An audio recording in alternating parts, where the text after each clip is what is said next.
ማነው ፍቅር የጠየቀ ፍቅር ጥያቄ ቀረበ? ሰው አጨብጭቦ ያጋባና ያው እጁን ነው የሚሰበስበው። በድብቅ ነው የቆየ ነው። ትወድም በቃ ትሽኮረማለች እንጂ አትጠይቅም። እንደዚህ ያለች ትጠፋለች እንጂ ወደፊት ወደ ኋላ መሮጥ አይቻልም። መስኮትም ሆነ በር ዝግ አስፈቅደሽ ነው በቃ ወደ ውስጥ ጠይቃ አስፈቅዳ ነው ቤት ሰድበኝ ብዬ በቃ መዝለል ጀመርን። አሁን ባዶ ቤት እንዴት ነበር የመጀመሪያ አባት ነው?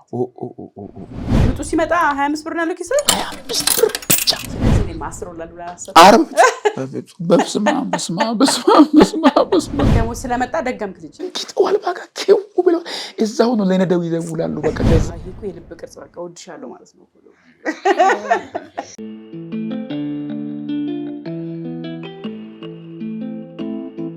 ሰላም ጤና ይስጥልን ተመልካቾቻችን፣ እንዴት ከረማችሁ? በኢትዮጵያም ሆነ በዓለም ዙሪያ ያላችሁ የሰው ዘሮች በሙሉ ሰላም ለእናንተ ይሁን። እንዴት ናችሁ? የልብ የእውነት የተሰኘው ተወዳጅ ፕሮግራማችን ላይ ነው የምንገኘው። እንግዲህ ዩቲዩብ ቻናላችን ሰብስክራይብ፣ ላይክ እና ኮሜንት ማድረግ እንዳትረሱ። ፕሮግራሙን በደንብ ከማየታችሁ በፊት ገብታችሁ ሰብስክራይብ አድርጋችሁ ብትመለሱ በጣም ነው ደስ የሚለኝ። ከዛ በኋላ ፕሮግራሙን መቀጠል ትችላላችሁ። ዛሬም እንደተለመደው አዳዲስ እንግዳዎችን ነው ይዤ የመጣሁት። ዛሬ አባትና ልጅ ነው ይዤ የመጣሁት። አባትና ልጅ ታሪካቸው ብዙ ነው። ከቤተሰብ ጋር፣ ከባለቤቱ ጋር ያለው፣ ከልጆቹ ጋር ያለው እና እንዲሁም ከራሱ ህይወት ጋር የተገናኘ የሚያጫውተን ታሪክ አለው። እንሰማለን አብረን። እናንተም የጨነቃችሁ ግራ የገባችሁ መልስ ሰጣችሁለት ጉዳይ ካላችሁ በ0905 83 22 83 የስልክ መስመራችን ላይ ደውሉልን። ዋትስአፕ፣ ቴሌግራም፣ ኢሞ እና ቫይበር ላይም እንዲሁ ህይወት ታሪካችሁን በ5 ደቂቃ ድምጽ ቀርጻችሁ ትልኩልን። አይተን ገምገመን እንጠራችኋለን። እንዲያሳምረው ወደ እናንተ እንድመጣ ላደረገችን ሶአሚ ስታይል እጅግ በጣም አመስገን እፈልጋለሁ። 22 አውራዲስ ሆቴል ሀዊ ህንፃ ግራውንድ ፍሎር ላይ ነው የምትገኘው። በ0911 10 75 54 ላይ ብትደውሉላት የሴቶች ቀሚስ፣ እንደዚህ አይነት ሙሉ ሱቶች፣ ጫማዎች፣ የተለያዩ ሴት አልባሳትን ጠቅላላ ይዛ በሚገርም አማራጭ ይዛ መታለች። ጎራ ብላችሁ የምትፈልጉትን ልብስ እንድትሸምቱ መጠቆም ፈልጋለሁ። እንግዲህ ዛሬ ፕሮግራማችን ይቀጥላል። የዛሬ ባለ ታሪኮች ታሪክ ምንድን ነው? እኔ አርቲስት ገነት ንጋቱ ከእናንተ ጋር እቆያለሁ። መልካም ጊዜ። ሰላም ነው ወይ? እግዚአብሔር ይመስገናል። እስቲ መጀመሪያ ስማችሁን አስተዋውቁ። እሺ፣ እኔ ስሜ ኢዩኤል ወርቁ ይባላል። የማን አባት? ማነው ስምሽ? ቤተሳይዳ ኢዩኤል። እሺ፣ እንግዲህ ታሪካችሁን ታጫውቱኛላችሁ። ልጅን ይዘህ ለመቅረብ ፈቃደኛ ሆነ ነው የመጣው አይደል? እንድትቀርብ ፈልገሃል። እሷ የምታወራው የተወሰነ ታሪክ አላት ማለት ነው። እስቲ የኢዩኤል ታሪክ የት ነው የሚጀምረው? ወደኋላ ወደ ልጅነት ሊድና የልብን እውነት አጫውተኝ። ተወልጄ ያደግኩት ደቡብ ኢትዮጵያ በአርባ ምንጭ ዙሪያ ሊሱማ ከምባ ተብሎ በሚጠራ አካባቢ ተወልጄ አድጌያለሁ። ከልጅነት ገና ያው ሲወለድ ቤተሰቤ በጌታው ፕሮቴስታንት ሃይማኖት ተከታይ ነው። አባቴ እናትም ያው እዛው ተወልጄ አድጌ ቀለም ትምህርቴንም እዛው ተከታትዬ አርባ ምንጭ ዙሪያ ወረዳ ከምባ የሚባል አካባቢ ላይ ቀለም ትምህርቴን ተከታትዬ ተምሬ ያው ሰው 10 በሚጨርስበት ትምህርት ጊዜ 10ኛ ክፍል ትምህርቴን ጨርሼ ከዛ ነው ወደ አገልግሎት አመራሁኝ። 10ኛ በነበረበት ጊዜ ነው። 10ኛ በነበረበት ጊዜ ውጤት ካልመጣ 10 ይቀራል። ከመጣ ወደ ተቋም ይገባል። 12 ከ11 ጀምሮ 12 ተምሮ ነው ሰው እንግዲህ ሌላ ተቋም የሚገባው። አንተ 10 ላይ ቆምክ? እኛ 10 ላይ ጨርሰናል። በእኛ ጊዜ 10 ከዛ ኮሌጅ ነው የሚገባው በእኛ ጊዜ። በዛ ነው ትምህርት ጨርሼ በ10 ማለት ነው። ከዛ ሌላ መንፈሳዊ ትምህርት 2 ዓመት ተከታትያለሁኝ። ከዛ በአንድ አጥቢያ ቤተክርስቲያን ሳገለግል ቆይቼ ከዛ ደግሞ እንደ ድል ወደ ሌላ አካባቢ ወጥቼ እዛው ሌላ አካባቢ ሳገለግል ነው ከዚች ልጅ እናት ጋር የተጋባ ነው ማለት ነው። ከባለቤት ጋር ተጋብተን። እስቲ የፍቅር ግንኙነታችሁ እንዴት ነው የጀመረው? እሱን በደንብ አጫውተኝ። እሺ፣ ባለቤትና እኔ አንድ አካባቢ ነን። እዛው አርባ ምንጭ ዙሪያ ወረዳ ከምባ የሚባል አካባቢ ላይ አንድ አካባቢ ነን። አንድ ሰፈር ነን ማለት ይቻላል። እንደዚህ ጎረቤት ባትሆንም ያው አንድ ቀበሌ ውስጥ ነው ተወልደን ያደግነው። ያው አንድ ቤተክርስቲያንም ነበር የምናገለግለው። የተገናኘ ነው 2001 ይመስለኛል። 17 ዓመታችሁ? አዎ። ከዛ 2001 ጀምሮ እስከ 2003 ድረስ ያወቀብን ሰው የለም። ያው በድብቅ ነው የቆየ ነው። ማን ነው ፍቅር የጠየቀ? ፍቅር ጥያቄ ቀረበው እንግዲህ እንደ ኢትዮጵያ ወንድ ነው። ሴት አያቀርብም እንዴ? የማይገባኝ አልተለመደማ በእኛ አሁን አይደፍሩም። ብትወድም በቃ ትሽኮራለች እንጂ እንደዚህ ያለች ትጠፋለች እንጂ አትደፍርም። ያው እኔ ፍቅር ጥያቄ ያቀረብኩት እኔ ነኝ በፊት። ያው እሷን በልቧም ነበር። ያው ብዙም እንትን አላለችም፣ አልደፈረችም፣ ብዙም አላስቸገረችኝም። በልቧም የነበር ስለሆነ እሻለች። አብረን ደግሞ ሰው ሳያቅብን ማለት ዝም ብሎ ከላይ ሊያቅ ይችላል። ግን ዲፕሊ 2003 ዓመተ ምህረት ነው እንደ በቤተ ክርስቲያን መሪዎች ዘንድ እጮኛሞች ነን፣ ወደፊት እግዚአብሔር ቢፈቅድ ብንኖር እንጋባለን የሚል ጥያቄ አቀረብን። ቤተ ክርስቲያን እሺ ብላ ተቀበለች። እስካሁን ድረስ ወረቀቱ አለ። የተጋባችሁበት አይደለም የጠየቅንበት ራሱ በጥቂት ጊዜ ይታወቅልን ብለን ያስገባ ነው ወረቀት አሁን እንደዛ ይገርመኛል። ባለፈው አውጥቼ ድንገት ሳየው ወደ ኋላ እንጂ ማማ ይሳቀስ አፈረች ትምህርት የተቀበለች እንደዛ ነው የተጀመረው። 2003 ጀምሮ ቤተክርስቲያን አወቀች። ቆይን 2000 ግን 6 መግቢያው ጋር ነው የተጋባ ነው ማለት ነው። 2006 መግቢያው ጋር ሊገባ 2005 ወደ ነሐሴ ወር አካባቢ ጋብቻ ተፈጸመ። ያው ምዕራብ አባያ የሚባል ብርብር ከተማ ደቡብ ላይ ዛሬ ዙሪያ ወረዳ እዛው ነው የተጋባ ነው። ያው ዛሬ ከተጋባን ወደ 18 ዓመታችን 11 ዓመት አላለፈ። እንደዛ ሆኖ ነው ያው ወደ ጋብቻው ዓለም ልንመጣ የቻልነው ማለት ነው። እሺ ከተጋባችሁ በኋላ የገጠማችሁ ነገር ምንድን ነው? ከተጋባን በኋላ እንግዲህ ሰውን ብዙ ነገር ይገጥማል። ምክንያቱም አዲስም ነን፣ ጎጆ ቀልብሰን ስንወጣ እንደው ከውጭ ሆነን እንደምናስበው አይደለም፣ ተራራ ይሆናል። ያን ደግሞ ያው ተጋፍጦ ማለፍ አንድ ነገር ነው። እንደው ከተጋባን በኋላ ልክ እንደተጋባን ሰው አጨብጭቦ ያጋባና ያው እጁን ነው የሚሰበስበው። እቺ አለን ምን ችግር የለም ምናምን ብሎ ካጋባ በኋላ ከዛ ደግሞ ያንተ ጉዳይ ነው የኔ ጉዳይ ነው። የኔና የሷ ጉዳይ ነው። አሁን ወደፊት ወደ ኋላ መሮጥ አይቻልም። መስኮትም ሆነ በር ዝግ ነው። ከዛ በቃ መዝለል ጀመርን። አሁን ባዶ ቤትና በጣም ተጋፍተን ትዝ ይለኛል እንደተጋባን የተወሰነ 1 ወር ያህል ነው የሆነ የሰበሰብነውን ከበላን በኋላ ጨረስን። ገንዘብ ሰው ይሰጣል። ትንሽ ነው ደሞዝም ትንሽ ነች በዚያን ጊዜ። አሁን እሷን ሳገባ ደሞዝ 1060 ብር ነው። እሺ 1060 ብር የከተማ ኑሮ ቤት ኪራይ ተብሎ ቀለብ ተብሎ ሳሙና ተብሎ አይበቃም፣ ገንዘብ ምንም አይበቃም። ባጋ ከዛ የሆነች ሬገንዶ ስልክ ነበር ያስኳት። እሷንም ሲጨብላ እንብላ እንደብልን አስበናል። ብትሸጥ 150 ብር ብትሸጥ ነው በዚያን ጊዜ። እና ከዛ ዳዴ ያለን በዛው አጋጣሚ ደግሞ የዘችም ልጅ ቅርት ቀረ። እሷ ደግሞ አመማት፣ የሌለ አመማት። በቃ ትበሳጫለች ስትታመም። ያንን ሁሉ ደግሞ ላይፍ ልካሴ እንደዚህ ነው አልኩት። የስሜት ለውጥ ይኖራል። በጣም በቃ ኢሚዲየትሊ ተቀየረች። በቃ እና ምን ተሰማህ? በቃ እኔ ምን አደርጋለሁ እንግዲህ ሰው አካባቢ ነው ያለ ነው። እና ተቀየረች። በቃ ትበሳጫለች፣ ትሰድበኛለች። ድሮ ከነበረኛው አባተም ስለምክር ልምዱ አለ። ትተፋለች፣ አትበላም። ከዛ አሁን እኔ አልሮጥም ጥዬ መሮጥ አልችልም ብዬ በቃ እንዴት እወጣለሁ? አልወጣም። ይዣት ነው የምወጣው። ግን አንዳንዴ ለምን ምንድን ነው አበዛሽብኝ ብዬ ስላት እንደማን ነው የሚሳደበው እንትን ሳልሳደብ ትልኛለች። ካስፈቅደሽ ነው በቃ ተሳደቢ ብዬ አስፈቅደሽ ነው በቃ ወደ ውስጥ ጠይቃ አስፈቅዳ ነው የምትሰድበኝ ብዬ በቃ እንደው አንድ ቀን ትዝ ይለኛል። ውሻ አለችኝ። አንተ ውሻ አለችኝ። እንደው ካንቺ ጋር አልኖርም እኔ ውሻ ብዬ ወጣሁ። እኔ ተናድጄ ወጥቼ አስፋልት ዳር ቁጭ አልኩት እኔ። ከዛ እሷ መሸመጠጠች፣ ወጣ ጠፋች። ቤት ወጣች። እሷ ቤት ነች ብዬ ተመልሼ ስመጣ የለችም። ጉዴ አልኩና ፍለጋ ወጣሁ። ፈልጌ በቃ ጉድ ሆንኩ ብዬ በስንት ፍለጋ የት ገብታ አገኛት? በቃ ሄዳለሁ ወደ ቤተሰብ ሄዳለሁ ብላ ስንት ያህል ኪሎ ሜትር በእግሯ ተጉዛ ሄዳሩ ከሄዳ ደግሞ ቁጭ ብላለች አስፋልት። በእርግዝና ገና 3 ወር ምናምን። ከዛ የእሷ ሚዘን ብትሆን ከገበያ ስትመጣ በመኪና ታክሲ እንደዛ አገኘት። ምን ትሰራለች ብላ ደንጊጣ መኪና አስቁማ ወረደችና ምንድን ነው አለች። አይ ከሱ ጋር ተናድጄ ነው አለች። ድጋሚ ሴትዮ እጇን ይዛ ወደ ቤት መለሰቻትና መጣች እኔ ጋ። እኔም ደንግጬ በቃ ከዛ በኋላ ምንም እኮ ጣለ ነው ነገር የለም። ከዛ በቃ ሆነ እግዚአብሔር ረቶን ከዛ በኋላ አስፈቅዳ መሳደብ ጀመረች። ተፈቀደላት በቃ ተፈቀደላት። በቃ ስድብ ደስ ካለሽ ስድብ እንዳትይዝብኝ።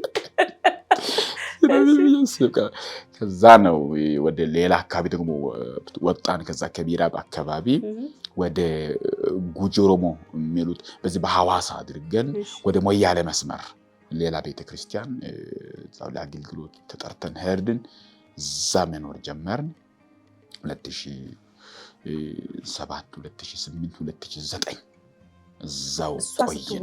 እሷ ስትወለድ አሁን እዛ ነበር ነው እኛ ጉጂ ኦሮሞ ወደ የአላሙዲን ወርቅ መድሮክ የሚሉት ሰፈር ወጀታች አለፈን ወደ ሀገረ ማርያም መሄጃው ጋር እዛው ነው ስንኖር። እሷ እዛ ተወለደች። እንዴት ነበር የመጀመሪያ አባት ነው?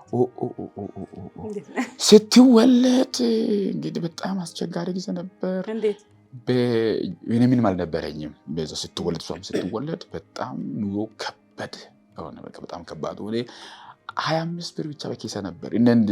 ጊዜውን አላወኩም። እሷ እንደዛ በዛ ጊዜ እንደምትወለድ ምጡ ሲመጣ 25 ብር ነው ያለው ኪሴ? አዎ በእውነት 25 ብር ብቻ። ኧረ በስመ አብ። ከዛ እኔ ጉድ ሆንኩ ብዬ ሐኪም ቤት ተወሰደች። እዛው ያው በሚጥ ተወለደች። እግዚአብሔር ረዳን።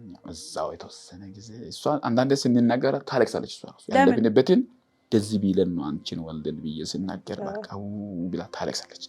እና በዛው እሷ ተወለደች። እዛው እንግዲህ አባትነት መጣ፣ ልጅ መጣ። የመጀመሪያ አባት ስትሆን ከባድ ነገር አባት የከሌ አባት አባት የሚባት ምናምን ሲባል ምን ነበረ እንግዲህ ስትቆጣ ስትሰድብ ይሄ ኖር ባይዞ ቂም የሚያዝበት ጉዳይ አይደል? ሁላችንም ያለፍንበት ነው። ደማችን የሚፈላው ባሎቻችን ላይ ነው። በዛ ሰዓት ኖርማል ነው። ይሄ ኖርማል ስለሆነ ምንድን ነው የተሰማህ? እኔ ልጅ ወልጄ እኔ አይኗን ሳያት እሷ ቁልጭ ትላለች። እኔ ራስን እኔ ማውን አባት ሆንኩ ማለት ነው አልኩ። በቃ እኔ ማውን አባት ሆንኩ ማለት ነው። ማሳደግ ማስተማር ይሄ ሁሉ ኃላፊነት ተጣለብኝ ማለት ነው በዚህ ኑሮ ብዬ በቃ አሰብኩና ዞሮ ያው ልጅ ያየ ሰው ይረሳል። መርሳት መጣ። ከሷ ጋር በቃ ብዙ ነገር ሆነ። በእንደዚህ አይነት እንትን ነው አባትነትና ልጅነት በቃ በጣም ደስ ብሎኝ ተቀበልኩ። አሁን ስትነሳ ምናምን ስትል በቃ እኔም አባት ሆንኩ እያልኩ ራሴ። ምክንያቱም አባቴ ብዙ ልጆች ወልዷል። ወደ 13 አካባቢ ወልዶ ከአንድነት 3 ልጆች ሞተዋል ይላሉ። እኔ አልደረስኩበት። ከዛ በኋላ 10 ነን አሁን እኛ ያላችሁ። 10 ነን። ስለዚህ እኔ ማስሮ ላሉ ራስ በስመ አብ 10 አንዳንዴ አባት አይደለም እንደዚህ በዚህ ጊዜ አይታሰብም። በጣም እጅግ በጣም አሁን 3 ልጆች አሉ እንጂ 3 ናቸው። በጣም ከባድ ነው። እንዴት አለፋችሁ? ብዙ ነገሮች አልፋችኋል ከወለዳችሁ በጣም ነገር ሰምቻለሁና ካንተ ልስማ። እኔ አሁን እሷን ይችን ልጅ ወለድኩና ከማገለግልበት ቤተክርስቲያን ጋር እኔ ትምህርት ወጣለሁ። በባህሪዬ ማንበብ ወጣለሁ። በቃ መማር ማንበብ። እኔ አሁን ብዙ አልተማርኩኝም። ስለዚህ የቀለም ትምህርት ብዙ አልሄድኩም። እዚህ በመንፈሳዊም ብዙ አልተማርኩም። ግን በማንበብ አሸንፋለሁ። የተማሩ ሰዎችን አነባለሁ፣ በዛ አሸንፋለሁ። አሁን በዚህ ባጣ በዚህ እስኪ ብዬ ሆን ብዬ ስለሚሰራ እኔ ከትምህርት ጋር እና አስተምሩኝ አልኩት። የሄድኩበትን አናስተምርም አሉ። ከዛ የእንትን ትምህርት ስፒሪቹዋል መጽሐፍ ቅዱስ ድንገት እድሉ አገኙ። አዲስ አበባ ላይ በቃ እማራለሁ፣ እግዚአብሔር አስተምረኛል ብዬ እሷም ገና አልተወለደችም በዚያን ጊዜ። እሷ ታች ጥዬ አዲስ አበባ መጣሁ። መጥቼ ቃል ሳትወለድ ባለቤት ተለመጣ። መጥቼ የተወሰነ እየተማርኩ እየርኩ ጠይቃታለሁ ብዬ መጣሁኝ። እዚህ ጎተራ ቃል ሕይወት ቤተክርስቲያን ኮሌጅ ተመዘገብኩኝ። ፈተናውን የተሰጠነበረው ነጭ ነች። አልችልም ቋንቋውን እንግዲህ የምታወራው ነገር አይገባኝም። ደግሞ የአሜሪካውያን እንግሊዝ ጭራሽ አይገባም። ወደ ውስጡ ነው የሚታወራው እሷ። እኔ ወደ ውጭ ሲወራ መስማት ፈልጋለሁ። እናተች በቃ ከዛ ወደኩ ፈተናውን። ወድቄ ተመልሼ ሄድኩ። ሰፈር ሴት ቤተክርስቲያን ጥሎን ለትምህርት እስከሄደ ድረስ ደሞዝ ይቁም ምንም ነገር ይቁማሉ። ከዛ ቆመ ደሞዝ። ቤት ገንዘብ የለም በቃ ከዛ በኋላ እሱ ትምህርት እስከመረጠ ትምህርቱን ይማር አገልግሎት ብዙ ነገር የለም አሉ። ከዛ አሁን በቃ ኦኬ መጣልኩት በቃ ይሄ የራስ የሚሰራ ቤት ነው በቃ አሁን ወዲ ለውታች ቢልበስ አሁን የራስ የሚሰራ ቤት ስለሆነ አሁን ትዕግስት ነው በቃ ትዕግስት ይሄን ኮሌጅ የራስ በቃ መማር አለብኝ ብዬ ቁጭ አልኩና በጣም ብዙ መጽሐፍቶች አሉኝ ያንን ሰብስቤ ማንበብ እና እሷን መርዳት ማገዝ ባለቤትን ከዛ ተጀመረ። በዛ መካከል ነው እሷም የተወለደችው። ተወለደች ያው በዛ ችግር ውስጥ ሆነን ተወለድ ያለ ደሞዝ እና እንዴት ታረሰሽ ባለቤት እንዴት ኖራችሁ? እሱን እኮ ነው 25 ብር በኪስ በነበረ ጊዜ እሷ ተወለደች። በሱ ብር ወለደች። ከዛ ቤተሰብ ምናምን ያው ተረባርኩ የለማ ቤተሰብ የቀረው እዚህ አርምንጭ ወደዛ እኛ ምን ኖረው ወደ ሞያሌ መስመር እና በምን ኖራችሁ? ከዛ እግዚአብሔር እንግዲህ እንዴት እንዳኖር አይገባንም። ከዛ አንዳንድ ሰዎች ደግሞ በእኔ የተገለገሉ ሰዎች እየሮጡ ደረሱ ጠየቁን። በቃ ወዲያውኑ መጠየቅ ጀመሩ። የርኩባት ቤተክርስቲያን በጣም አስቸጋሪ ሆነች። እንደውም አይደለም ሌላ ቢቀር የተኛሁባትን ፍራሽ ሁሉ ከስራችን ወሰደች። ፍራሽ ነበር ትንሽ እሷንም ጎትቶ ከእጃችን ወሰዱ። ለምን? ያው ጥላን ትምህርት እስከርክ ድረስ አሉና በቃ ለበቀል ተነሱ። ጭራሽ ለበቀል በሌላ ተነሱ። እሱንም ላይፍ አለፍን እንደምን ብለን አንዳንድ ሰዎች ሩጠው ሱቅ ያላቸው ፍራሽ ይዞ መጡ። ምን አሉ በዛ ልጅ ያው እሷን ባለቤትም ያው በራስ ወገቧ ተኛች። ቀስ በቀስ ያው ተኖሬ እና ከዛ ነው አንድ ቸርች ደግሞ ሌላ ይሄንን የሰማሱ ቤተክርስቲያን ሩጦ ደረሰ። ታገለግልናል ያሉ በእኔ የተገለገሉ ሰዎች ደጋሚ ያዙ። በጥቂት ደሞዝ ደግሞ ወደ 700 ብር በዚያን ጊዜ ወደ 2007-8 አካባቢ 700 ብር ተቀጠርኩ እንጂ በዛቻው 700 ብር የቤት ኪራይ ተብሎ ቀለብ ተብሎ የልጅ ወተት ተብሎ ዳይፐር ተብሎ በጣም ብዙ ከባድ ነው። በጣም ከባድ ነው። እሷ ባለቤት አትሰራም። ምክንያቱም ለተችበት አካባቢ አዲስ ነች አትችልም። ደግሞ ያው ስትወለድ ትንሽ ከደህና ቤተሰብ ነው ተወለደችው። አስተዳደጓም በጣም ጥሩ አስተዳደግ ከየኔ ትንሽ ያው አስተዳደገ ብዙ ነውና ከዚህ ተነሳ እንደዚህ ወጥቶ ሰርቶ ምናምን ይዞ ገብቶ መመራሱ አትችልበት። በቃ ከዛ አሁን ለሷ ጭንቅ ነውና በጣም ከማሳቸው ነው እንጂ ማንጎና አቮካዶ ከፓፓያ ሙዙ ኤክሰስ ነው እንደሱ ታመጣለች አይደለም። በዚህ ስለለመደች አትሰራም። በቃ ሰርታ እንደዚህ ከገዝቶ መብላት ምናምን አትችልም። እና ህይወት ነውና እንግዲህ ይሄንንም እንዳለ እያወቅሽ ነው የገባሽበትና እንግዲህ ጥርስ ነክሶ ማለፍ ነው ማሸነፍ ነው እንጂ ለችግር መሸነፍ በራሱ ድክመት ነው። ችግርን ማሸነፍ ነው መፍትሄው በሚል እሷም ቆረጠች። እንደዛ ሆነን ከዛ አካባቢ ነው እንግዲህ ተመልሰን ወዳደግንበት ቤተክርስቲያን አካባቢያችን ተመለስን። ሰዎች ጠየቁን በቃ ብታገለግልን ምን አለ አሉ። ሌላ ሙሉ ወንጌል ቤተክርስቲያን ከዛ ወደ ሙሉ ወንጌል ቤተክርስቲያን መጣን። እዛው ሙሉ ወንጌል ቤተክርስቲያን ማገልገል ጀመርን። እዛ ያገለገልን ነው የሷ ታናሽ ወንድም ዮናታን ተወለደ። አሁን ደግሞ ህይወት ተስተካከለ። ደሞዝ ስለመጣ ደገምክ ልጅ? አዎ ደሞዝ መጣ። ቤተክርስቲያንም ተቀበለች። በቃ ጥሩ ኑሮ መኖር ጀመርን። አሁን ወደ አካባቢያችንም ስለተመለስን የሷን ቤተሰብ ይጠይቋታል፣ የኔን ቤተሰብ ይጠይቃል። ህይወት አሁን ሰላም ሆነ። በቃ በጣም ደስ የሚል ኑሮ መኖር ጀመርን። ስንኖር ደግሞ አሁን በእኛ ቤተክርስቲያን በእኛ እንትን ይሄ ቡጣ የሚባል ነገር አለ። አሁን ቀጥታ ከዛ አካባቢ ወደ ሌላ ቦታ አካባቢ ሄዶ የማገልገል ነገር አለ። ከዛ ተያይዘን ደግሞ አዲስ አበባ መጣን። 2010 በአገልግሎት ኬዝ አዲስ አበባ መጣን። ይሄ የቡራዮ ጦርነት ሰሞኑን ተስተውሶ እንደሆነ ጠቅላይ ሚኒስትር አብይ አህመድ የነገሰ ጊዜ ይሄ እዚህ መስቀል አደባባይ ሁላ በሱ ላይ ቦምብ ሲጣል የነበረ ጊዜ እኛ እዚህ ነበርን እና እዛው ስናገለግል ነበር። ከዛው ድጋሚ ስናገለግል ሁለት ልጆች ነበሩን። እሷና የሷ ታናሽ ዮናታን ዮኒን ይዘን ስናገለግል ነበር። አሁንም ደግሞ ድጋሚ ወደዛ አካባቢ ሽፍት አደረግን። እዛው ደግሞ ማገልገል ጀመርን። ወደ 3 ዓመት ድጋሚ ከአዲስ አበባ ተመልሰን ወደ ደቡብ ሄድን። 3 ዓመት እዛው አገለገልኩ። ወደ 5 ቦታዎች ላይ ቤተክርስቲያን ፕላንት አደረግን። ከዛው ደግሞ ጨርሶ ጠቅልለን ወደ 2013 ሂዳር ወር ይሄ የሰሜኑ ጦርነት የተነሳ ጊዜ በጣም ጭንቅ ነበር ለኢትዮጵያ ምድር እና በዚያ ጊዜ አዲስ አበባ ወደ ሽሮ ሜዳ በጣም ሽሮ ሜዳ ያው ማገልገል ጀመርን። እዛው ያገለገልን ነው። አሁን ያው ከዚህ ቤት ፈረሳው ጋር ተያይዞ የለም ቤቱ ስለፈረሰ አንቆጭ የሚባል አዲስ ሰፈር አለ። አሁን እዚህ ቤታችሁ ፈረሰ? ቤት ነው ይሁን ያለንበት ቤት ፈረሰ። በቃ ባንደ መጥቶ ፈረሱብን። ከዛ አሁን ወደ አንቆርጫ የሚሉ ሰፈር አለ አዲስ ከተማ ነው። እዛ ነው አሁን የምንኖረው። ገባችሁ? እንዴት የሸክላ ስራ ጀምራችኋል? ከዛ ስንኖር አሁን ደግሞ ያው ከዚህ ከኑሮ ውድነቱ ጋር ከበደን፣ በጣም ከበደን። የሚመጣው ገንዘብ አይበረክትም፣ ሁሉም ነገር አስቸጋሪ ሆነ። እሱ አሁን ያንተን እጅ እያየሁ እኔ ህይወት ሊመራ አልችልም፣ ስለዚህ እኔ ስራ መፍጠር አለብኝ አለች። በቃ ስራ መፍጠር አለብኝ ብላ ስትጮህ እንግዲህ እኔም አሁን ሰዎች ሲናገሩ እዚህ ገንዘብ ያበድራሉ ምናምን የሚሉ ድርጅቶችን ሁሉ አንኳኩቻለሁ። ብድር ቢሰጡ የሆነ ነገር አሁን ኩስኪ ተከፍቶ ሻይ ቡና ብትሰራ የሆነ ነገር ደግሞ እሷ በፊት ነግዳም ስላየች ስራ ትወዳለች። የቤት ስራ ውስጥ ነው ማሰራው እንጂ ትነግድ ነበር። በፊት ሳልጋ በፊት ሱቅም ነበራት፣ የሆነ ደቃቅ ሱቅ ምናምን ነበር። እሷን እንትን ብላ ነው እሷም ወደ አገልግሎት የመጣችው እና ያ ኤክስፒሪየንሱ ስላላት ለመስራት ትወዳለች። በቃ እኔ ቢሰራ በቃ ስትጮኻለች እና የለም ገንዘብ የሚያበድር የለም፣ ቀድማችሁ ቆጥቡ ነው የሚባለው። ለመቆጠብ ራሱ አሁን 6,000 7,000 ብር 10,000 ብር 20,000 ብር ቆጥቡ ሲሉ ያ ገንዘብ ቢኖር ማን ሄዶ እነሱን ይጠይቃል? እና እንደዛ ተባለና ድንገት ነው ያው ይሄንን የቅርጻ ቅርጽ ስራ ከሰው አንድ ጊዜ ብቻ እንደዚህ አየች። በፊት የእጅ ስራ ትሰራለች፣ ምን ትሰራለች እና እንትኗ ጥሩ ነው፣ ቶሎ ነው እንትን ትይዛለች እና ይሄን ስራ አየች። እኔም እሰራለሁ ብላ ጀመረች። እንደ ቀልድ ጀምራለች። እንደ ቀልድ ጀምራ አንድ ቀን ይዘው ሄዱ መርካቶ። ከማን ጋር? ከሷ ጋር። በስንት ዓመቷ? አሁን 2017 አሁን በዚያ መሰለኝ። ስንት ዓመቷ ነው እሷ? ገና 10 ዓመቷ አልደረሳትም። ከዛ 2007 ነው የተወለደችው። ከዛ መርካቶ ሄዳ ይዛ ሄዳ ዘርግቶ የሚሸጡ መስሏቸዋል እነሱ እና ዘረጉ። የሚጠይቃቸው የለም። ከዛ ሰብስበው ወደ ቤት መጡ።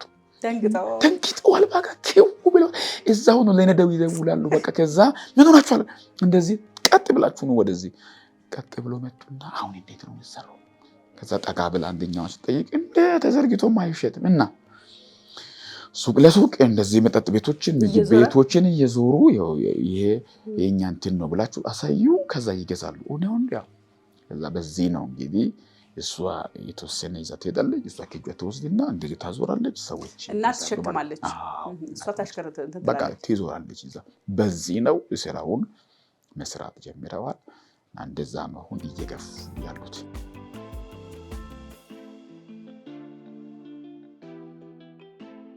ማነው ስም ያልሽኝ? ቤተሰብ ደኝል። ምን ማለት ነው? አታውቂውም? ትርጉሙን ይነግረኛል። ትረሻዋለሽ? ምን አሳስቦሽ ነው የምትረሺው? ምን ሀሳብ አለብሽ? ታንቻው እስቲ ንገሪኝ። በእናት በአባት ላይ ነው ያለሽው አይደል? እና ሀሳብ አለብሽ ብዙ። እስቲ ስለ ቅርጻ ቅርጽ እናውራ። የመጀመሪያ ቅርጻ ቅርጽ ስትሰሩ ከእናታችሁ ጋር ምን አስባችሁ ጀመራችሁ? እስቲ ንገሪኝ። እናትሽን ተከተሽ አውሪ። እናቴ መጀመሪያ ቅርጻ ቅርጽ መስራት ስትጀምር ክራይ ነበር፣ ቤት ክራይ የአንድ ወር አለፈብን። ከዛም በኋላ ሴትዮ የመጣች ትጨቃጨቀን ነበር። እናቴም እንደዚህ የሆነ መኖር አንችልም ማለችና ቅርጻ ቅርጽ መስራት ዝም ብላ እስኪ ሞክር ብላ ከከሰረ ሚክሰር ብላ ጀመረች። ከዛም ሰራችና መርካቶ ይዘን ሄደን ዘርግተን እንትን ስንል በጣም እየፈራን ነበር። ዘርግተን ስናይ ሰው የሚጠይቀን የለም። በጣም ፈራንና ደወለች ለሱ። ከዛን እዩ ምንም አልተሸጠም አለች። ከዛን በቃ እንቶሎ ብላችሁ አለ። ከዛን ቤት ስንሄድ ከእንደገና አንደኛን ሴትዮን ተጠጋችና ይሄ እንዴት ነው የሚሸጠው ስትል ጊዜ ይሄንን አንቺ ቁጭ ብለሽ ሳይሆን ዛጌታሽ ሳይሆን የሚሸጪው እሷን አስይዘሽ ሱቅ ለሱቅ እየዞረች ነው እንጂ እንደዚህ ቁጭ ካልቻ አይሸጥም አለች። እሺ ብለን በሁለተኛው ጊዜ ሄድንና ሽጠን መጣን። ያንን ለመድን። ደስ አላችሁ ሲሸጥ የመጀመሪያ? እስቲ የሰራሽውን ሊያው እሺ እንዳይጋጭብሽ ከዛ ያየ ነው ታውሪኛለሽ ስለ የተሸጠው የትኛው ነው መጀመሪያ የተሸጠልሽ ዕቃ የትኛው ነው የሚለው ቀለም ሁሉ ያለው እንዴ? በምን የተሰራው? ጂፕሰም ቅርጽ አንተም ጀመርክ? ይሄ እኮ የልብ ቅርጽ በቃ ወድሻለሁ ማለት ነው። ይሄ ሻማ ማስቀመጫ ነው። እነኚህ በጣም ማጨሻ። ኦኬ አሁን ይሄ ስንት ነው የሚሸጠው? ይሄ ልብ 30 ብር እንደ ልፋት ነው ይለያያል። ኤስ ያው እሱን አስይዘን እስከ 50 ብር ካለ እስከ 50 እንደዚህ ተለፍቶ 50 ብር በጣም ትንሽ ነው። ምን ያህል ያዋጣል? ለማስረከብ ነው እንጂ ማለት ይሄን ኃይል ይሸጥ ተብሎ አይደለም። እድል ከተሸጠ እንደ እድል ይሸጣል፣ ካልተሸጠ ያው ይመለሳል ማለት ነው እኮ እንትን ነው ጂፕሰም ነው እንዳለ። እስቲ ንገሪኝ እስቲ ሰራችሁ ማጨሻ የተለያየ ማጨሻ አለ። እኔም ገዝቻቸዋለሁ አንድ ጊዜ የሆነ ጊዜ መጥቼ ገዝቻቸዋለሁ። መንገድ ላይ አግኝቻቸዋለሁ ገዛው። አታስታውሽኝም? አስታውሽ እኮ ረሳሽኝ እንዴ? እንዴ በደንብ ማጨሻ ገዝቼሻለሁ። የጣን የምንድን የሻማ እኮ አስታውሰሽኛል ማለት ነው። አየሽ ለዚህ ነው እንግዲህ አንድ ትሆኝ የጠራሁሽ። እስቲ ንገሪኝ ያሳለፍሽውን ነገርና ስትሰሩ ያለውን ነገር። ያው በሁለተኛው ዙር ስንሄድ ተሸጠልን፣ በጣም ደስ እያለን መጣን። ሶስተኛው ጊዜም ቆይ ሁለተኛው ሲሸጡ ምን ያህል ብር ይዛችሁ መጣችሁ? ሁለተኛው ጊዜ መጀመሪያ ስለሆነ በጣም ደስ ብሎን 200 ብር 200 ብር ብዙ ነበር በዛት። በቃ ዛን ሰዓት ለኛ ብዙ ነው። ከዛን ይዘን መጣን። በሶስተኛው ቀን ስንሄድ ያው እስከ 300 ምናምን ብር ሸጥን። አሁንም ደስ እያለን መጣን። ከዛን ስራውን በቃ ለማር ነው ስንሄድ አሁን ብዙ ተሸጠ ከተባለ እስከ 400 እስከ 500 ይሸጣል። በቃ እንደዛ እየሸጠን ስንመጣ በቃ በዚህ ስራውን ቀጠልን።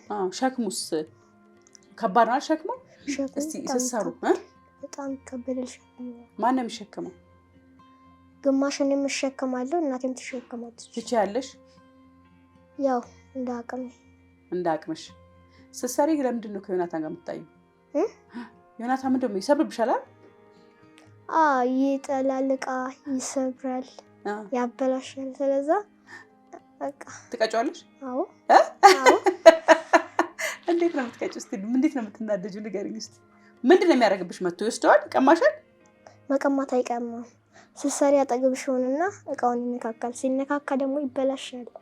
ስለዛ ደግሞ ከተበላሸ ያው ኪሳራ ነው መጣል ነው እንጂ ሌላ ጥቅም የለውም። ደግሞ እኛ እንካስራለን። ስለዛ ትርፍም ብዙ ስለሌለው በጣም እናደድና መተዋለሁ። ያጠፋብሻል፣ ይቀጣል። እስቲ መሮሽ ያውቃል። አንቺ አሁን ስትሰሪ ድካሙ ስንት ሰዓት ድረስ ነው የምትሰሩት? 2 ሰዓት ብንጀምር አሁን ስራ እስከ 7 ሰዓት 8 ሰዓት እንሰራለን። ከዛም በኋላ እናስተካክለውና ቦርቡራን ምናምን ይዘነው እንወጣለን። ቦርሳ ውስጥ ከተን ይዘነው እንወጣለን። ማታ እስከ 3 ሰዓት እስከ 4 ሰዓት እንገባለን ቤት። ሁሌም እንደዚህ ነው የምታደርጉት? ትምህርት የለም? ትምህርት አልተመዘገብኩም። ስንት ያክፍል ነበር? 3ኛ ክፍል ነበር። ለምን አቋረጥሽ?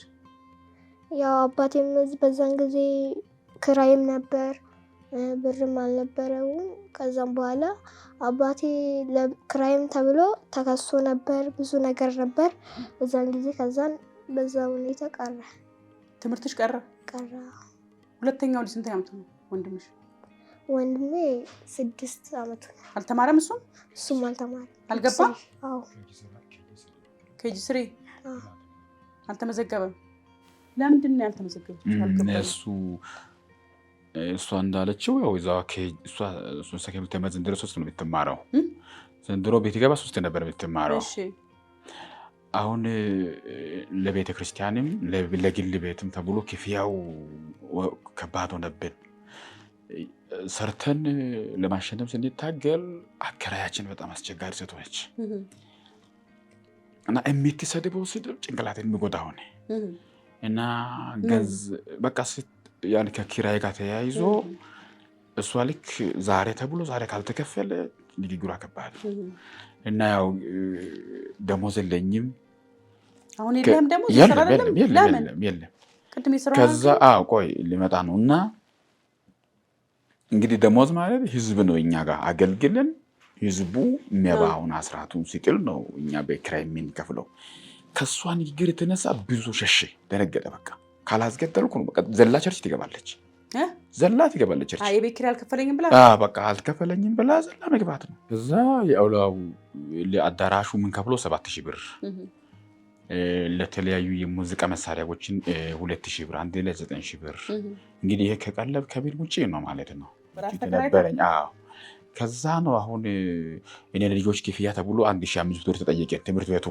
ከዚህ ከአባይ ግድብ ጋር ተያይዞ ይህን የከፈለ ያስተምር የሚል ትምህርት ቤቱ የመንግስት ነው ሲል እኔ 1500 ብር ለእነሱም ብዬ አዘጋጀሁ። ልክ ላስመዘግባችሁ ገና ሲል በቃ መታ ተናገረችብኝ። በቃ ጭንቅላት የሚጎዳ ንግግር ከዚህ የተነሳ እንዱ እናገኛለን በሚል እቺንም ወደዚህ ጨምረን የእሷን ክራይ ከፈልን። የ7,000 ብር የእሷን ከፈልን። የሙዚቃ መሳሪያ 2,000 ብር ክፍያ ያለ እሱንም ከፈልን። አንድ ሁለት ሲባል የትምህርት ቤት መመዝገቢያ ጊዜያቸው አለፈ። 1,500 ብር በኪሶ አጣው። ኪሶ ውስጥ ምንም አጣው። ከዛም ቃል የገቡልኝ ሰዎች ነበሩ። ሰጠራቅላል እኮ ያሉ ሰዎች በሙሉ ስልካቸውንም ዘጉ። ብዩም ሚል እንትን አለ።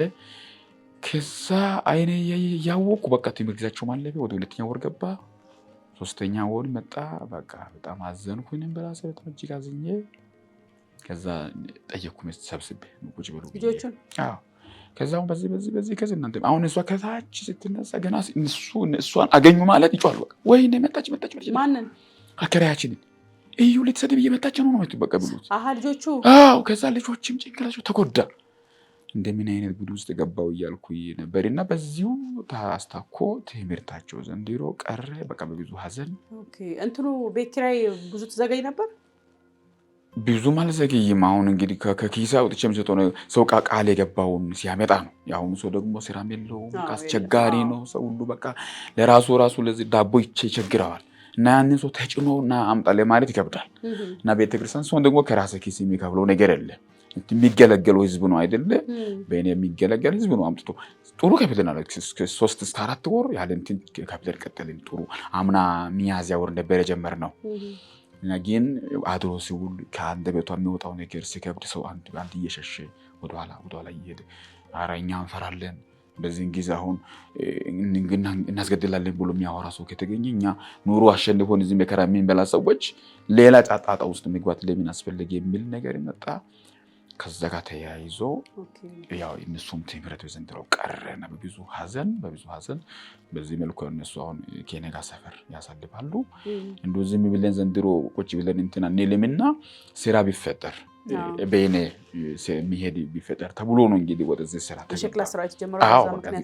ስራ ተጀመረ። በቃችን አመት እንደምን በላችሁ አሳልፉ፣ የሚቀጥሉን አመት እግዚአብሔር ይረዳናል ትማራላችሁ ብዬ ያው እነሱን ተማሪ ትምህርት ቤት ሲሄድ ያዩና አንዳንዴ እዩኛ እንማርም እንደ ይላሉ። ትማራላችሁ ቆይ እያልኩ እያባበልኩ ያው በዚህ መልኩ ዘንድሮ አልተማሩም አልተመዘገቡም። ባለቤት ምን ትላለች አሁን እንደዚህ አይነት ነገሮች? ያው በጣም ውስጧ ያዝናል። እንደ እቺ ዓለም አስጠልታ ነች ትጮሃለች። ሆኖም ግን ከኔ ብርቱ ነች እሷ ከኔ ጎበዝ ነች። ያው ለብዙ ጊዜ በባህሪዬ መሸነፍ የሚባል ነገር አልወድም። አሁን ይሄንን ለእናንተ ሳወራ ያው እግዚአብሔር ይመስገን ነው። በባህሪዬ መሸነፍ የሚባል ነገር በፍጹም አሸነፍ የሚባል ነገር እንጂ ተሸነፍ የሚባል ነገር ይከብደኛል። ግን መኖር ራሱ ያሸንፋል። ዓለምን መግፋት በራሱ ከባድ ነውና እንደዚህ ቢው እኔነን እንደዚህ ሆንኩት ይላል አንዳንድ አይነት። እሷ ግን ጎበዝ ነች። የተራ ነገር አይደል ይታለባል። ከዚህም በላይ እኮ የተቸገሩ ሰዎች አሉ። ከዚህም በላይ የሚወርዱ ሰዎች አሉ። መውረድ ደግሞ ያው መውጣትን ነው የሚያመለክተው። ያልወረደ አይወጣም ቢላት መክረኛለች እና እግዚአብሔር ይባርካት። በዚህ አጋጣሚ በእውነት ቴንኩ ሊላት ነው ፈልገው እና በዚህ መልኩ ነው ትምህርት የተቋረጠው። እና አሁን ምንድነው ቀጣይ እንትናችሁ ህልማችሁ ምንድነው? በዚህ የሸክላው ስራ በደንብ እየሄደ ነው? የሸክላ ስራው የተበላ ፍልድ እንደሆነ ነው አሁን የገባን። የተበላ ፍልድ ነው ማለት በዚሁ እንዴት ቀጥል አልፈልግም። እንደው ዛሬ ካት ቢደረግ ደስ ይለኛል። ምክንያቱም ትንሽ ልወዳለው ስራው ይከብዳል። ስራው ስለሚከብድ ቤቱም አይመችም። ስራ ለመስራትም አይመችም። ሌላው ደግሞ አሁን ክረምትም እየመጣ ስለሆነ ይሄን ነገር አሁን ትንሽ ጠብ ዘናብል ውሃ ቢነካው ማለት ነው እንደገና ይረሰርሳል፣ ክብደቱ ይጨምራል። ይከብቅ አይሆንም። ስለዚህ አሁን ውሃ ቢነካው እንደዚህ ባደረገው ነጭ ነው የሆነው ማለት ነው። ነጭ ይሆናል። ያ ደግሞ ከክረምት ጋር ተያይዞ አሁን ይሄን ክረምት ይሄንን አትሰሪም። በቃ ጌታ እግዚአብሔር ይረዳናል። እኛን እግዚአብሔር ገንዘብ ቢሰጠን ስራ ቢንቀይር ለእኛ ለሌላም ትውልድ እንበቃለን። ምክንያቱም በህይወታችን ጥቅም ላይ ከማዋል ውጭ ገንዘባችንን ዝም ብለን የምንበትን ሰዎች አይደለንም። ከታች ጀምሮ አስተዳደጋችን ቁጥብ ስለሆነ የሆነ ትንሽ ገንዘብ አሁን ትንሽ ገንዘብ እጇ ቢኖር ማለት ነው ያችን ነገር የማሳደግ ነገር አለ፣ ታሳድጋለች። እኔ የለም ገንዘብ በቃ አለቀልን ብዬ ስናገር እሷ ከቦርሳ ውስጥ 100 ብር ታወጣለች። ከየት መጣች እላታለሁ። እንደ ደብቄ ነው ትላለች። ትቆጥባለች። በቃ ቁጥብ ነችና ይሄ ነገርዋ ትንሽ የፑሽ የሚያደርግ ነገር ቢኖር በእውነት የልፍ ነው የምንለው እና በእውነት የልፍ እንላለን። እና ብዙ ህልም ያለን በቃ ብዙ አሁን እኛ ለራሳችን እንደዚህ ተቸግረን ግን የወደቁ ሰዎችን ስታይ መንገድ ላይ ታለቅሳለች። ወይኔ በቃ እግዚአብሔር ቢባርከኝ እነዚህ ሰዎች እንዳቦ ዛሬ ቢገዛላችሁ ትላለች። እና ይሄ ነገሯ ቢበረታታ እንደው ብዙ አይደለም እኮ ጥቂት ነገር ነው ቢኖር ልፍ እንላለን። እና አሁን የራሱ ከዛም በኋላ ተካሰስን ፍርድ ቤት ቆሙ ከቤቱ ጋር ከዛ እየተከፈለላት ከሰሰችን። ቤት ሊቀቁ ተባለ። አሁን አዳራሹን ለቀቅን። አሁን ራሱ የዛሬ ወር ቀን 27 ነው የካቲት 27 ነው አጠቃላይ እቃችንን ጭነን ቤት ለቀቅን። አሁን ተለቆ የግል ቤት ተከራይተን ነው። አሁን ህዝቡም ተበትኗል፣ ወደ ቤቱ ገብቷል። ህዝቡ እንግዲህ እየደወለ ይጠይቃል፣ እንዴት እናድርግ እንዴት እናስቀጥል ይላሉ። ግን ደሞዝም የሚባል አንድም ነገር ሁሉም ቆሜ። አሁን እኔ ቁጭ ብዬ እነሱን አበረታታቸዋለሁ። አሁን እነሱ የሚሰሩትን ስራ እየሰራሁ ቤት ልብስ ቦን ያጠብኩ እንደ ቀልደ ይሰራል። ልብስ አጠባ አላችሁ? አየለን በእጄ ነው ማጥበውና እንደዚህ በእጄ እሷ ደክማ ሰርታ ስትመጣ ገና የምትልበትን ስራ በሙሉ ሰርቼ እጠብቃለሁ። አሁን ምግቡን ምኑንም ሰራለሁ። እኔ ማልችለው እንጀራ መጋገር ብቻ እንጂ ማስፋት አልችልም። ሌላውን ስራ በሙሉ ወጥ ቢሆን ሰራለሁ። ልብሳት ቤታት ማልሰራቱ ምክንያቱም እኛ ኢትዮጵያውያን ለስራ ያለን አመለካከታችን በጣም የወረደ ስለሆነ ይሄ ወንድ ስራ የሴት ስራ ብለን ስህተት ነው በእውነት። ሽንኩርት ሲከትፍ አይነን ስለሚያቃጥል አልከትፍም ሽንኩርት። እሱን ለነሱ አስጠብቃለሁ። ሌላውን ስራ ሰራለሁ። በደንብ ታግዛለሁ። አሁን ራሱ ሰሞኑን አንድ ማይልስ ሙኒሮ የሚባል ሰውዬ ዶክተር የጻፈው መጽሐፍ ሳጠና ነበርና እንዱ ለስራ ያለኝ ነገርን ጨመረል። በቃ ማታት አልተኛም በእውነት። በቃ ተነሽ እንስራ ነው የሚላቸው ልጆችን። አሁን ምንድን ነው የሚላቸው? አባዬ ብስኩት ግዛ ብሎ ካሉ ምን ሰርታችሁ ነው የምትበሉት ይላቸው። አሁን ወደዛ አድጌያለሁ ማለት አሁን የሆነ ነገር ከሱ ክብሪት ገዝተው ብስኩት ቢገዛላችሁ ይሻላል እያልኩ እያሰብኩ ነው። በእነሱ እንትን የሚሄድ ሂዱና ከሱቅ ሱካር ገዝታችሁ ስኳር ስትገዙ ብስኩት ትገዛላችኋለሁ። ምክንያቱም የአሁኑ ትውልድ እንደዚህ ያከከ ለምኑ የሚበላበት ጊዜ ማብቃት አለበት። በቃ እንደዛ ወደዛ እንትን ብያለሁና እያነበብኩ እየሰራሁ በቃ አሁን ከኑሮ ጋር ፊት ለፊት በቃ ተጋፍጣችኋል። እሱም አፍጦብኛል። ተናንቄያለሁ በእውነት። ወይ ይጥለኛል እጥለዋለሁ፣ ግን አምናለሁ ይጥለዋለሁ ብዬ አምናለሁ። እንደዛ ማመን ጥሩ ነው። ይጥላለሁ ብዬ አምናለሁኝ። መሸነፍ የሚባል ነገር በጣም ያመኛል። ያመኛል። አሁን ውስጤን ራሱ ያመኛልና መጪውን እግዚአብሔር ቢፈቅድ ብንኖር ልጆችን ለማስተማር በጣም አስባለሁኝ። ባለቤቴን በዚህን ክረምት እሷ ስራ ቤት ይቀይር፣ አንዱ አርፋ ቤት የምትሰራበትን አይነት ስራ ቤት ይቀይር። ዝናብ ባይመታት ደስ ይለኛል። በእርግጥ ደክማለች፣ ትንሽዬ ደክማለች። እና ምናልባት መጨረሻ ላይ የምትለው ነገር ካለ ፕሮግራማችን መጨረሻ እናድርግ የምትለው ነገር አዎ እኔ ለማለት ፈልገው ነገር አሁን በዚህን ጊዜ ብዙ ኢትዮጵያውያን ብዙ ችግር ውስጥ ነው ያሉት። ብንተጋገዝ እናሸንፋለን፣ እናልፋለን። ያው የሆነ ልመና የሚባለው ነገር እየቀረ ሰው ተግቶ ራሱን ማዳን የሚችልበት ነገር እየመጣ ነው ብዬ አምናለሁኝ በልቤ። ይሄን ግን ሳወራ አሁን እዚህ ሚዲያ ላይ ሲቀርብ ብዙ ውስጤ ያን ያህል ደስተኛ አይደለም በእውነት ባወራ። ምክንያቱም መሸነፍ በቃ በጣም የሚጠላ ነገር ነውና፣ ግን እግዚአብሔር ፈቃድ ሆኖ እዚህ መገኘት ይችለናል። በጣም ይሄንን ሚዲያ በጣም ቴንኪዩ፣ አንቺንም ቴንኪዩ፣ ከአንቺ ጋር ማገናኙ ሰዎችን ሲስተር ሩትን በጣም ቴንኪዩ ልላት በጣም በእውነት ቴንኪዩ ልላት ፈልጋለሁኝ። ብንተጋገዝ እናሸንፋለን። ተጋግዘን አባይን እንደገደብን ተጋግዘን የሆነ ነገራችንን እንገድባለን እና መጪውን አሁን የቆመ ቤተክርስቲያንን ቢቀጥል የቆመ ትምህርታቸውንም መጪውን ዓመት በጊዜ ተመዝግቡ ቢቀጥሉ ቢያግዙኝ በቃ ቢያግዙኝ ሰዎች ነው የሚለው አደራ። ነገም ምናልባት እንደ እኔ ያለፋሉ ሰዎችን መልሰን ማገዝ የምንችልበት አይነት ነገር ሊኖር ስለሚችል አለ ብዬም ገምታለሁኝና ታሪካችሁን ስላካፈላችሁ እጅግ በጣም አመሰግናለሁ። ተመልካቾቻችን እንግዲህ የዩዲን ታሪክ ሰምታችኋል። በተቀመጠላችሁ የስልክ አድራሻ እየደወላችሁ አበርቷችሁ ከጎናችሁ እንድትቆሙ አደራ ማለት ፈልጋለሁ። የዛሬ ፕሮግራም ይሄን ይመስል ነበር። እናንተም የጨነቃችሁ ግራ የገባችሁ መልሰጣችሁለት ጉዳይ ካላችሁ በ0905832283 የስልክ መስመራችን ላይ ደውሉልን። ዋትስአፕ፣ ቴሌግራም፣ ኢሞ እና ቫይበር ላይም እንደዚሁ የ5 ደቂቃ የወት ታሪካችሁን በድምጽ ቀዳችሁ ላኩልን። አይተን ገምግመን እንጠራችኋለን። ፕሮግራሙ ከወዳችሁ ሰብስክራይብ፣ ላይክ እና ኮሜንት ማድረግ እንዳትረሱ። በዩቲዩብ ቻናላችን ቤተሰብ ብትሆኑ በጣም ደስ ይለኛል። ሰብስክራይብ አሁን ገብታችሁ ሰብስክራይብ እንድታደርጉና አደራ ማለት እንፈልገው። ሱአሚ ስታይል እንደዚህ አምሪ ወደ እናንተ እንደመጣ አድርጋኛለች። በጣም ነው የማመሰግነው። እንግዲህ 22 አውራሪስ ሆቴል አጠገብ ሀዊ ህንፃ ግራውንድ ፍሎር ላይ ይገኛሉ። በ0911 10 75 54 ላይ ደውላችሁ የምትፈልጉትን ቀሚስ፣ ጫማ፣ እንደዚህ አይነት ሱቶች እና የተለያዩ የሴት አልባሳቶች በጣም በስፋት ይዛ ትጠብቃችኋለች። ጎራ በሉ ማለት ነው የምፈልግ። ዛሬ ፕሮግራም ይህን ይመስል ነበር። ጨርሻለሁ። ሰላም እናንተ።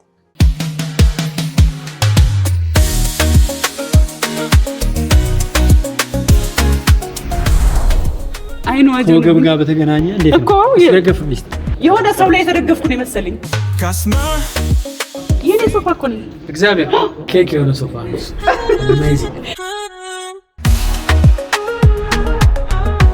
አትላስ መብራቱን እንዳለፍን ከውራይል ስንመጣ ሴንቸሪ ኤክስኪዩቲቭ የሚባል አዲስ ህንፃ ነው። እዛ ሁለተኛ ፎቅ ላይ ነው የሚገኘው።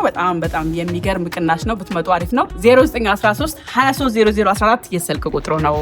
የካስማ ፈርኒቸር በነገራችን ላይ በጣም የረጅም ጊዜ ደንበኛው ነኝ። ቤቴን ሁል ጊዜ የሚለዋውጠው ካስማ ፈርኒቸር